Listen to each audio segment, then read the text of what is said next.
The young talent of the Chicago Cubs is going to face yet another big challenge.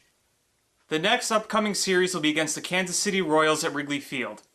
This is the first time the Cubs have played the Royals since 2011, the first time the two have been at Wrigley Field in over a decade. This is also the first time the Cubs and the Royals have played each other while both of those teams are relevant. The last time in 2011, both teams weren't anywhere near the postseason. Now that the Royals are the defending AL Pennant champs and in first place of the division, the Cubs are trying to make another big impression in baseball to show that they are worthy by beating this opponent. So both teams are built pretty similarly. Both have built from the ground up using the minor league system and the farm system to develop players. Now the Royals are a step ahead because they've been rebuilding for a long time, and they were able to finally make noise last year by winning the pennant and making it to the World Series. So seeing a team that's somewhat established themselves as successful with the Royals with their run last year, and the Cubs who are trying to get to that level, this will be a great series to watch. So let's take a quick look at what the probable starting pitching will be throughout this entire series. Game 1 of the series features Edinson Volquez for the Royals and Jake Arrieta for the Cubs. Edinson Volquez FIP at 3.44 and Jake Arrieta's FIP at 2.39, still a very solid number despite the bad outing he had against the Diamondbacks his last time out. Game 2 features Yordano Ventura out for the Royals, his FIP at 4.33. He was suspended earlier this year in a brawl that was involved with the crosstown rival Chicago White Sox. And for the Cubs, we'll have Jason Hamill on the mound, his FIP at a solid 3. And the third and final game of the series will feature Jeremy Guthrie for the Royals. You see his FIP up there at 6.01. His last time out, he gave up 11 runs, only recording 3 outs against the Yankees in the Bronx.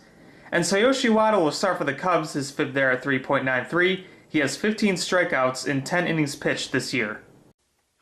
When it comes to fielding and batting, here are two very key matchups on the corners of the infield.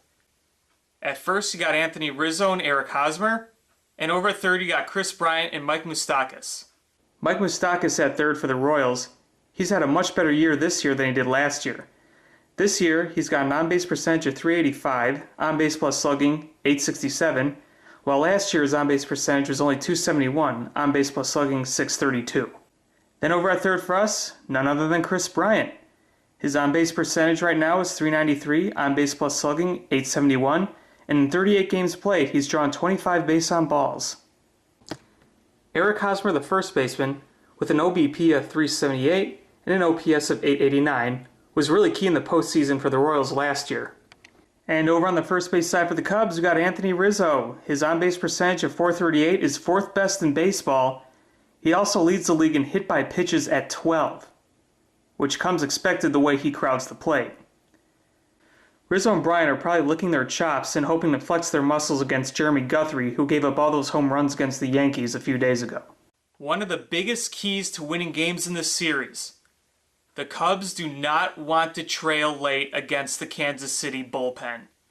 The Kansas City bullpen is one of the best bullpens in baseball, and if we take a look at their top 5 guys, you'll see why.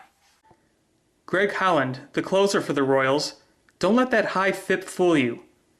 He's got a BABIP against of 160, has converted 7 saves, and last year he converted 46 saves and the year before 47. Wade Davis, with a FIP down there at 1.98, has also recorded 7 saves and only walked 5 in 20 innings pitched. Kelvin Herrera, with a solid FIP of 3.51, has struck out 17 batters. Ryan Madsen has a FIP of 3.23, struck out 21 batters. And Jason Frazier, FIP at 4.14, struck out 11 batters, walked 8. And to kind of put it all together, we got to beat the Royals at their own game. If the Cubs want to have success in this series, they got to shut down the Royals' bats. They can't allow them to get on base or draw walks, because when they get on base, they know how to generate runs.